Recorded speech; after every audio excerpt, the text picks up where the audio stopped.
I want to introduce our first group of panelists. And the title of this panel is Automation and Drones, What's Next? We have some great panelists here, some really awesome folks, and we're all lucky to really have them collected here today. So we have Bill Longaluzzo on the end here, the senior editor for the Journal of Commerce. Journal of Commerce, I think, is the oldest publication in the United States, actually shut down during the Civil War by President Lincoln. Is that true? Yeah, look at that. Little known facts. So then we have Weston LeVar. Raise your hand, sir. Weston not only is the best dressed guy at the port, but is a partner in the Pair Strategies consulting firm, as well as the principal architect of the Harbor Transportation Association. So he is at the heart of everything happening at the port. An awesome guy. Travis Schmidt. Travis is CEO of CarTrack USA, and he'll tell you more about that.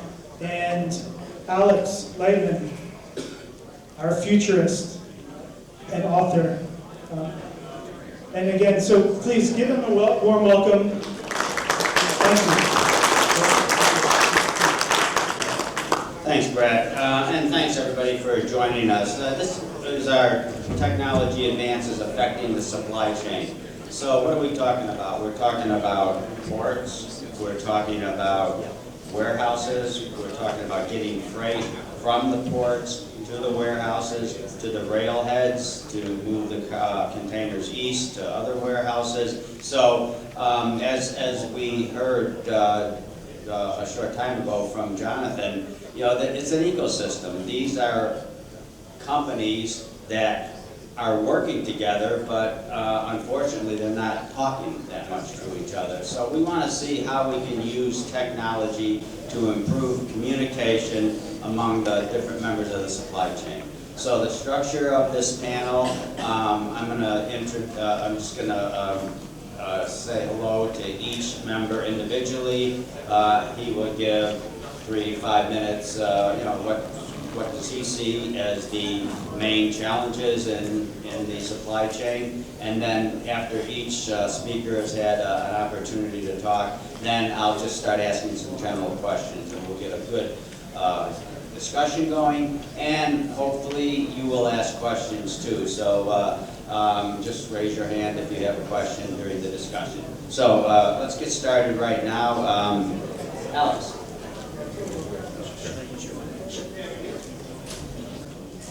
I made a few slides, I hope you don't mind.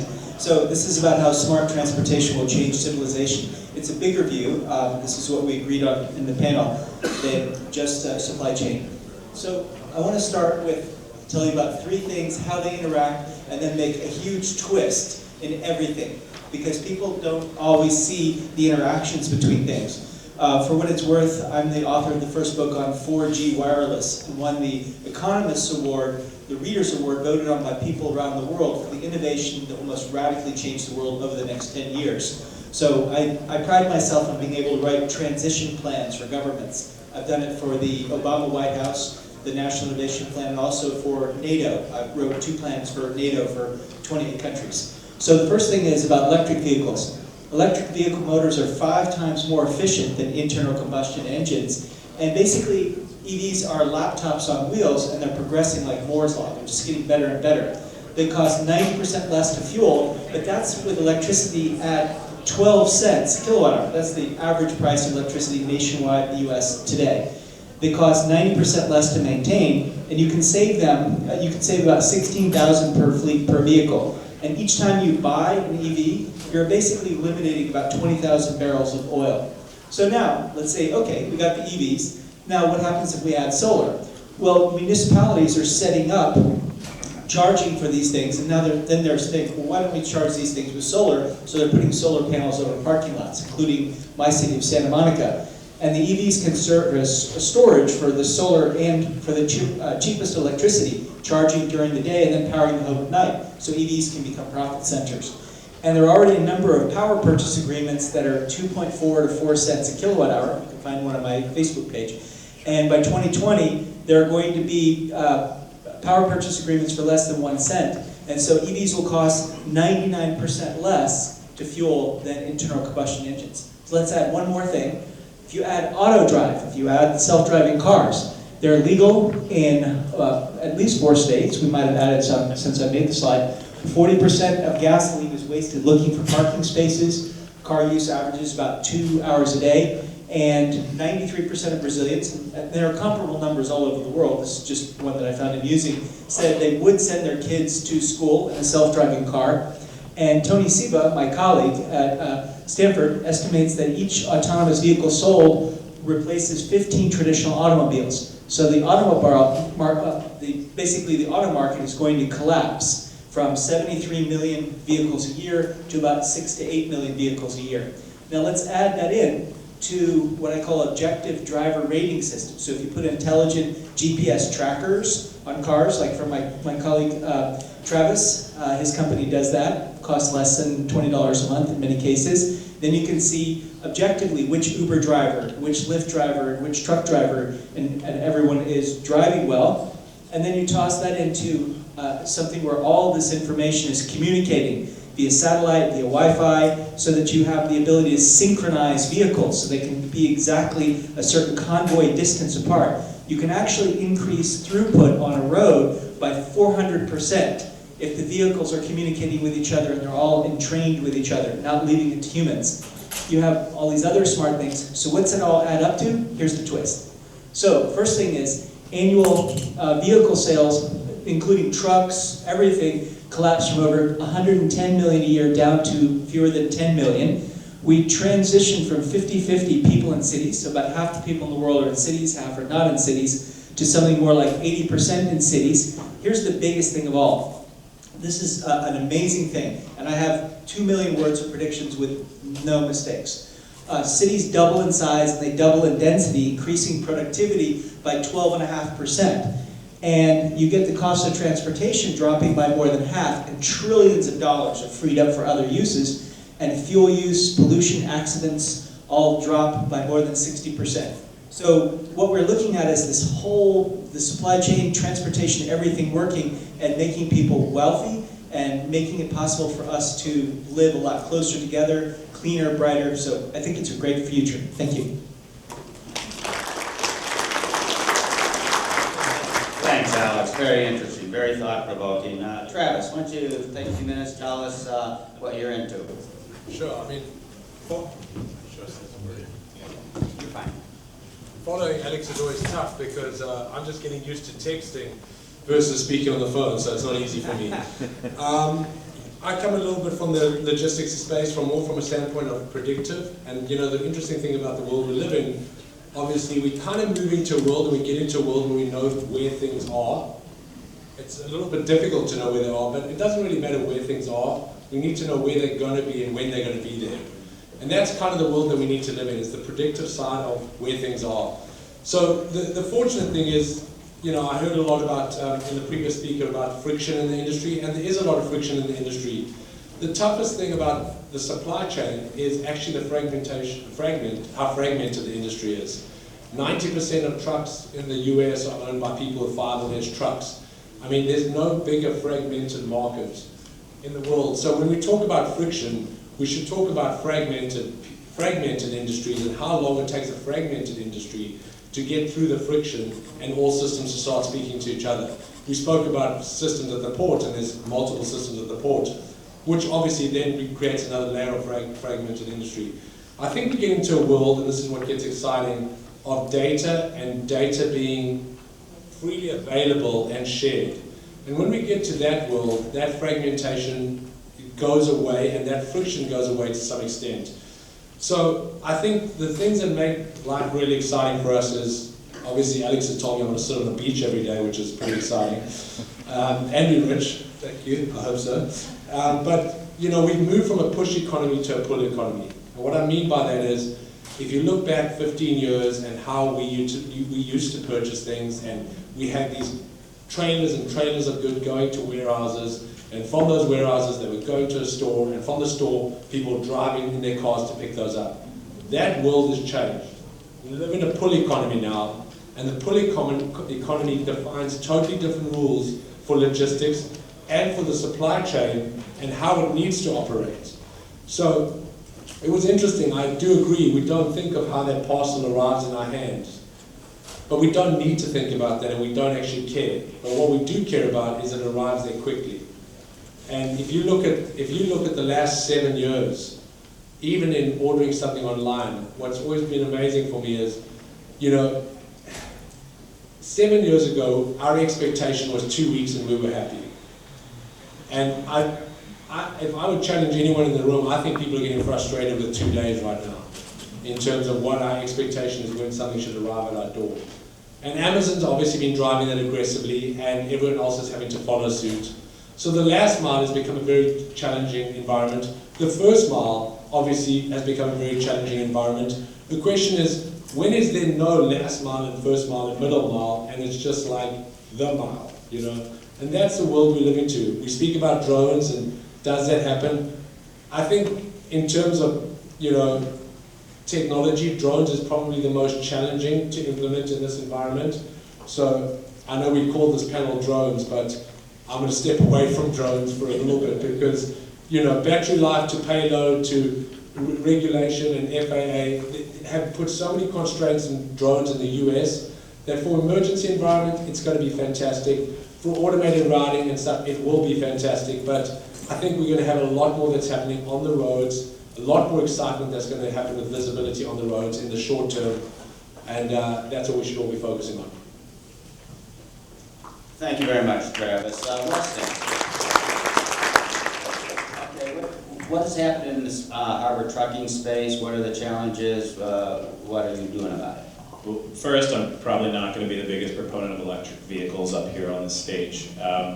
Definitely not a path to wealth for my members, that's for sure, at this point in time. And as far as drones go, living in a beachfront condo, if we had less restrictive firearm policies, I'd probably use them for skeet shooting, because it kind of freaks me out when I look out my window and there's a blinky thing watching me watch TV. But as it relates to trucks, I think the biggest issue we have right now in the supply chain is that the technology of everything other than that last mile and that first mile has progressed so far, and we get stuck in how we did things yesterday. And we've got a lot of different challenges for that, but in and around the harbor, that creates congestion, because the more consumerism we have, the more globalization that we have, and the more that we try to import, specifically here locally through Los Angeles and Long Beach, the more difficult it is to move that cargo efficiently. We talked about just several years ago, 7 years ago, a container would come in, it would get mounted on a chassis, so the thing with wheels. A truck driver would drive in, drop off the empty container on a chassis, pull into the next slot, pull that container out, and at the time we were saying that if you can't do that in 30 minutes or less, that's really inefficient. Well, now we have the same amount of land, but we have a lot more containers, so we don't put them on chassis, we ground them, we put them in stacks. And so the driver could come in with his own container on his own chassis that needs to be taken off, and then he needs to drive someplace and have it dug out and put the new container on his chassis and leave. Or maybe to save time, he brings a bare chassis in and he puts that container on and leaves. And now we're saying, wow, if we could just get to 60 minutes, that would be really efficient. But 70, 80, 90, that's kind of acceptable. At what point in time do we move forward with progress and think that 3 times longer to do something is an acceptable result? And we know we have restrictions, but it's dealing with issues around labor not wanting to change due to automation. It's about accepting technology into the workforce, and it is to a certain extent about the purchasing power. We've got not just a fragmented industry, but we've got a lot of people trying a lot of different technological solutions that don't all communicate. So the data points are there, but you can't leverage that data to be able to do anything. We like to use the word predictive analytics. You can't be proactive and use predictive analytics to get that job done faster. Actually become more reactive as an industry. And so our hope is to work with entities like the Port of Los Angeles and the Port of Long Beach on common portals. We're doing the same thing in Northern California with the Port of Oakland, to work to collect those data points to be able to say, 4 days out, that container's coming off the ship, I'm gonna get it in 5 days, you put it in this spot as opposed to in an area where I can't get access to it. I'll tell you what equipment I need or what equipment I'm gonna bring, I'll come in, I'll grab it, I'll get out. And that's about as close as we're gonna get to getting back to the efficient turn time, but we need to be able to predict those things.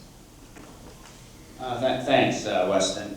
Okay, Alex, that was very interesting that you're talking about the potential for reducing cost in the supply chain. Can you narrow that down to the freight sector where you see opportunities to reduce cost in just the movement of containers? Sure. Is this? Yeah, you just gotta flip that switch and it'll turn blue. Right here? Okay, great. I'm the millennial, so I know how to use microphones. The general idea of tagging things and then having all that data be observed by systems that can engage in machine learning and then find optimal routing can probably improve things by about 10% or more.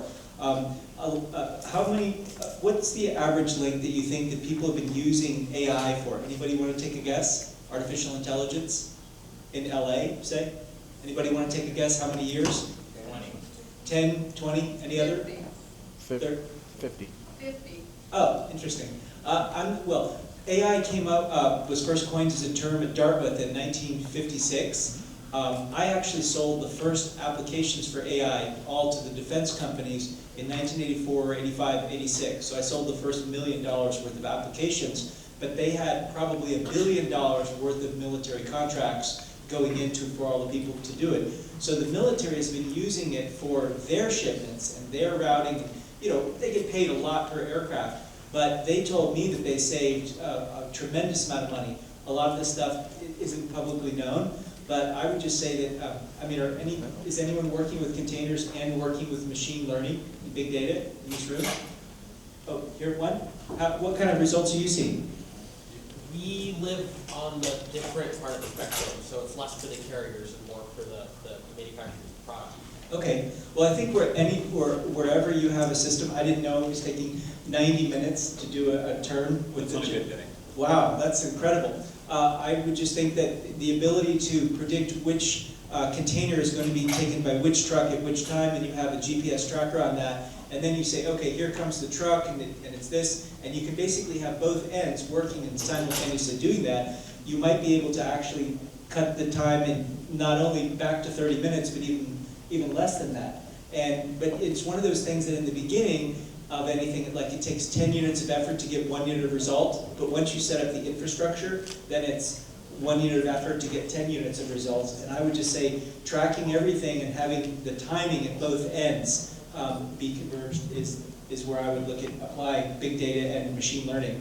And this machine learning, there are lots of people who want to try it out. So my suggestion is work with a university, a California State University like this one, or others, and find some interns and ask them, hey, try and see if you can make this 20% more efficient with machine learning. And there are people who will do this for their PhD thesis, and you might get a few $100,000 worth of work for free. Alex, just to follow up on what you just said, tracking, does this imply it has to be some kind of a GPS device that, on every container, or how does that work? Well, my sense, I was talking about, Travis and I drove down here together, and Travis was telling me it should be on the chassis, so Travis is actually the expert at this. I would ask him. Okay, thank you. Travis? In terms of tracking, you bring in a $500,000 container. There's no reason that shouldn't have a tracker from the point of origin at the factory in China all the way through to, obviously it turns off when it's at sea, because you don't need the cell phone signal, you don't need low-level satellites communicating. But the world of not having visibility into anything, at the price point you can have visibility, is gone. There should be a tracker in the truck, there should be a tracker in the chassis, there should be a tracker in the container. Those should all speak to each other when they're all connected. So, and that's how simple it gets. And at the price point of hardware and the implementation cost of that, we come from the world of, this is a very new industry. 2004 is really when you started to get into cell phone with GPS and that communication. Data costs have fallen. There's no cost in data. Hardware costs have fallen. So you just don't exist in that world of a cost for data. And as soon as you take the cost of the container and the cost of people's time, your ROI pays for itself on any of those trackers within half a day. And very good, Travis. And just ballpark, if we're going to use, like you said, a tracker on the container, on the chassis, on the truck, how much does the tracker cost? I mean, that's the thing. Hardware cost is going to $20 a unit, $20 to $30 a unit with GPS and GSM in it. Your data costs are going to cost you monthly $1.50, $1, around there. Your data costs have gone through to nothing. So, it's all just, and the other big implication on this obviously is battery life. So these are all being solved. So you have battery life, low data costs, and you have micro engineering parts, really, in essence. So you're getting small trackers that last forever in terms of battery life, and then obviously you've got RFID, but you've got lots of avenues to this. So you could be in at a data charge of $10 a month with full visibility on whatever asset you want and recycling that unit in whatever you want at $10 a month. Wow, that's fantastic. Go ahead, Weston. So the Harbor Trucking Association operates at this point in time a chassis fleet of 350 chassis in Southern California and some more in Northern California. We're growing that. We're actually adding GPS units to every single one of our chassis at the cost of 65 cents a day per unit, and that's all in. And we actually took one of the higher branded models, so it's a plug-in. So the install is not as simple for ours as sticking it on. Although there's some things that for a couple cents a day you just stick it on and it can do Bluetooth or RFID. But this one actually plugs into the chassis electrical work. So, and it's got a 5-year rechargeable battery. So every time it's hooked up to a truck, it's doing constant monitoring of it. Every time it's not, it does pinging with the battery. And we get a lot more than just where it is from a GPS data point. You can get things that tell you if there's a container on it, how much the container weighs. Tire pressure. There's things that you can do with these data points if you really want, but essentially 65 cents a day, and we don't have a really large fleet. So if we had a larger fleet, we would have a lot more purchasing power. We could probably do it for half that cost. Interesting. Weston, while we have you, tell us a little bit about geofencing and how the truckers are using geofencing to improve their visibility into the marine terminals. Yeah, so if you go to any port, one of the biggest things in the trucking community that's been a conversation for a very long time is turn times. The terminal looks at a turn time as when you enter the terminal through their gate reader and when you leave. The trucker, obviously there is a queue outside, so we look at the turn time as a total visit time based on when you get in line, how long it takes you to get to the terminal, and then how long it takes you to leave. And in 2013, the Harbor Trucking Association started commissioning a study because we said, you know what, this has gotten way too anecdotal. You've got some people saying it takes 40 minutes to get in and out. You've got some people that say it takes 300 minutes to get in and out. What does it actually take? And so we've been monitoring turn times since August of 2013, and we do that basically with geofence and we do it with hard-mounted GPS systems. At the beginning of this year, or 2016, we started doing it in real time. So we had a monthly study that came out, we got a big data file, it showed us what things were, so we were actually able to quantify the metrics. But we want to be able to do something with it. Knowing what happened last month doesn't help you improve efficiency, it just tells you what the trends are. So we commissioned a company called GeoStamp, which their booth's in the back, you should all visit them, to geofence. We sat down with every terminal and geofenced their terminal, geofenced an inner queue, and geofenced an outer queue. So we could start to see where were the bottlenecks, where were the choke points. Companies can see their own fleet down to the individual move, breadcrumbed throughout minute by minute with 1-minute pings to see where that truck is, what's going on. We can also compare that with the aggregated data of several thousand trucks that we have in the system to be able to say, okay, my truck has been in this terminal now for 120 minutes, but the average turn time in there today is 70 minutes. What's going on? And so proactively, we can start to address how these trucks move in and out of terminals. This has been something that I know both port authorities have been very excited about. Port of Long Beach has been basically our key sponsor of this program from day one. And Port of Los Angeles has recently come on finding a lot of value in this data, but for the longest time we didn't even know what the answer to the question was, and now we can actually start proposing new questions based on the answers we have, and that's how do we move things more efficiently. Very good, Weston. Alex, you know, when we talk technology and bringing it into an industry like harbor trucking or like longshoring or whatever, you're talking about industries that have been doing things the same way forever. Many of the workers in these industries have been on the job for 20, 30, 40 years. They may resist technology. How does one get buy-in for, like, in the various industries in the supply chain? Because in the back of their mind, there's always the fear that some robot is going to eliminate my job. Well, the fear of robots eliminating jobs is real. That's one of the things about my book, Augmented Life in the Smart Lane. About 70% of all the jobs in the world are at risk. So the big picture is we have about 7.5 billion people in the world. The world population that's official is undercounted by quite a lot, mainly by China.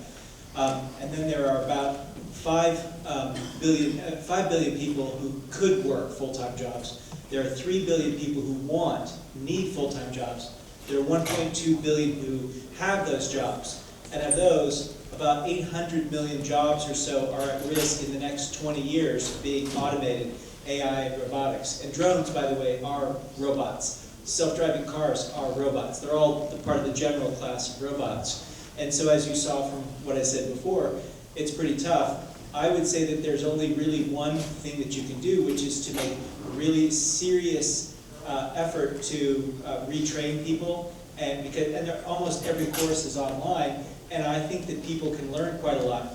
And this might be a controversial answer, but it's proven that you can increase IQ by 19 points within 2 or 3 months. So I would actually just stop pretending we can't change IQ and make people smarter so that they can learn faster. I have a question, how do we do that? Basically, there's neuroplasticity and there's neurogenesis. And the easier of the two is neurogenesis. Neurogenesis is creating new brain cells. So the simplest thing, because I could be here all day talking about it, it's my favorite subject, but eat blueberries. So feed them blueberries. And there's basically there's polyphenols in blueberries which grow new brain cells. But also increasing your heart rate by, like if people are actually doing physical work, if you increase your heart rate to 75% for 45 minutes, and then you learn something new, you will grow and retain new brain cells. So I would say make them smarter, teach them something, or give them really good outplacement.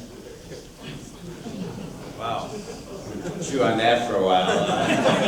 Okay, now listen, this is your conference too, so please, let's ask some questions. We have about 8-10 minutes. Does anybody have any questions? Yes, in the back. So my question is for Alex. Alex, you mentioned about the number of vehicles going down to 10 million, and you gave an offhand remark that said that included trucks. How do you expect the number of trucks to be going down? What are the drivers that you see that make the trucks go down? Because you spoke mostly about personal vehicles. Right. Well, one thing that's who saw the new movie Logan? And who saw Logan? Okay. The trucks that are coming are in that movie. They're actually in the movie. They're basically going to be self-driving trucks that are road trains. Anyone here been to Australia, like away from the coast of Australia and driven around? So if you do that, do you know what I'm talking about? The road trains, basically one truck. Platooning. Yeah, platooning. But those are going to happen, and the platooning is going to happen with self-driving vehicles, and they're going to have their own special roads they're going to be going over 100 miles an hour. And humans are not going to be allowed on those roads because they couldn't have the reaction time to deal with this. So what's going to happen is the turns that we were talking about, the turns are going to be, continental in size, and they're going to be, the trucks are going to get faster, they're going to get bigger, and they're going to get able to do it. But you're also going to have a battle coming between Hyperloop and ET3, evacuated tube tunnel technology. And you're going to have trains that are in evacuated tubes going, Hyperloop is a copy of ET3, ET3 has the patents, but basically they can go 4,000 miles an hour. I don't know, he's not remembered now, but when George Pataki started for president, he said one of the reasons he wanted to run is because of trains faster than planes. That was me telling him about it. So there's $100 trillion in infrastructure towards this new infrastructure. And that the biggest part of it is going to be for these evacuated tubes to run things through. And people I know working on this call it the physical internet. So if you have something that can basically go into a pod and then go 4,000 miles an hour, you can go from, you know, the port of LA to the port of New York in like 40 minutes or something like that. And that's why there will be fewer vehicles, in my model. I mean, Donald Trump could just simply wave a magic wand and say, stop all this. So, but I don't think he will. Can I chime in? Sure. Anytime trucks get talked about, I feel like I have to talk. So,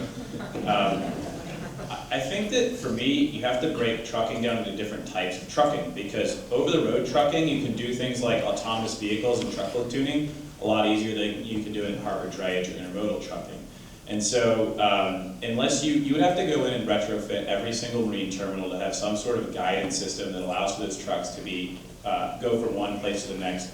The way that we see it working is there probably will be automated trucking, autonomous vehicles. A lot of that's going to get pushed, ironically, by environmental regulation and the investment in new clean technology. Because if you're spending $400,000 on a truck, you have to recoup that cost somewhere. And I think that the sacrificial lamb is going to be the labor side of it. So that is one of the big things that we have to struggle with, is what happens with those jobs. But we still, in this day and age, the way things are set up, the truck driver will have to drive the truck into the port and pick up the container, and unless you have a facility that's a little bit more like Middle Harbor, which they have autonomous vehicles right there, the automated AGVs, auto-guided vehicles, I guess what that stands for. But then once they get onto the freeway, Auto, which is now owned by Uber, has the ability to autonomously drive the truck. So for us, we think right now trucking is very inefficient. Where we used to have dual transactions, which is taking one container in and taking another container out, being very commonplace, we had less than 20% dual transactions for my members last year because of all the variables that take place of having to move containers and equipment back and forth. So having some autonomousness in the gates would help with that, and the more efficient you are, the less trucks that you would need to do the same amount of work. So I think that's where you would get less trucks from, and I don't think that's that far away, quite frankly. But with the over-the-road trucks, you could then get into the automated vehicles, which it's not. But we're not going to see it in the near term in harbor drayage, in my opinion, based on a lot of the challenges. And again, it goes back to such things as it's almost impossible to get an automated gate put in where somebody reads the truck as they come in, and you don't have to have somebody there with a clipboard. We don't have GPS on chassis at this point in time, and where there's technology where you could fly a drone over and see how many chassis are in a yard and do a survey. The way we do it is we have somebody walk around with a clipboard. So you can see that there's a lot of catch-up that needs to happen in certain phases of the industry before we can even talk about automated trucks. Thanks, Wes. So we have time for one more question. Okay, I'm going to ask it then. Oh, we got one? Great, okay. So on this automation, do you expect a lot of consolidation in the trucking industry, especially with the kind of labor we have? Can you repeat the question? Yeah, I heard you. Do I expect a lot of consolidation in the trucking industry based on all the automation that's coming? So every time we see massive investments needed in the trucking industry, as it was mentioned before, it is a very fragmented industry. Now, personally, I see a lot of positives in the amount of companies we have, because that shows that we have a lot of entrepreneurs in the industry, and it shows that there's a lot of opportunity for small business.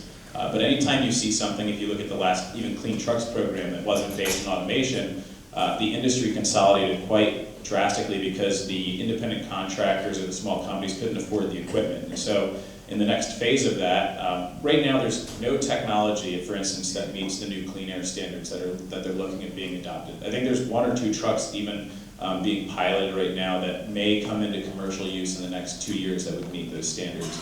So the cost of that, there's a monopoly on that market. The cost of that, those units are going to be $200,000, $300,000, $400,000 plus, and so there will be forced consolidation based on the fact of who can afford the equipment, if that's the route that people decide to go in.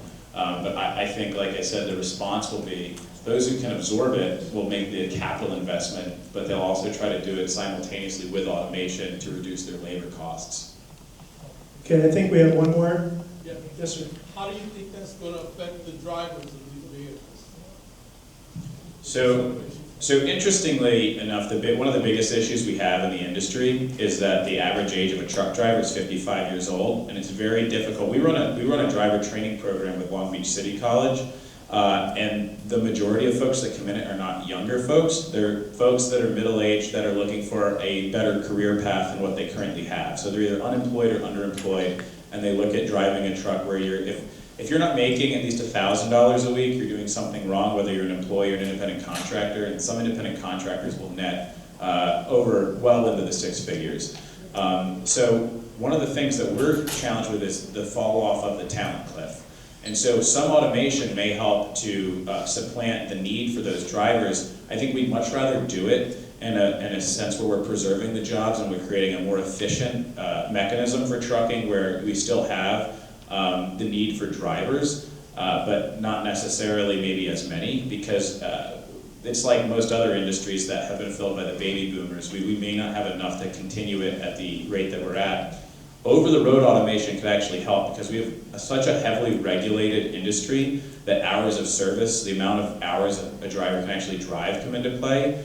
And if that can be changed as folks come into the industry to allow for automation, that they may not have to count their hours of service while they're on the road, right? So they would lock in, punch in through an electronic logging system that says I'm at the harbor, I'm waiting, I'm picking up my container, okay, now I'm on the freeway and I can put it on autopilot, and now I don't have to count that. So that those smaller amount of truck drivers may actually be able to drive more if they want, because they're essentially getting a paid break time while they're in the truck. Awesome stuff. Let's give a big round of applause. And check out CarTrack, join the HTA, follow Alex, right? Twitter and blogging all day long, and obviously the Journal of Commerce. Bill has a article every week. So please thank these guys again for some awesome content. Okay, guys, we're going to take a 10-minute break. Not very long, because we're going to get right back into it. If you guys need money and want to learn about investing in the supply chain, these are the people in this room here. And in the room over there, room A, we're going to have Rick and talk about marketing. Okay, we have some marketing experts for you in the other room.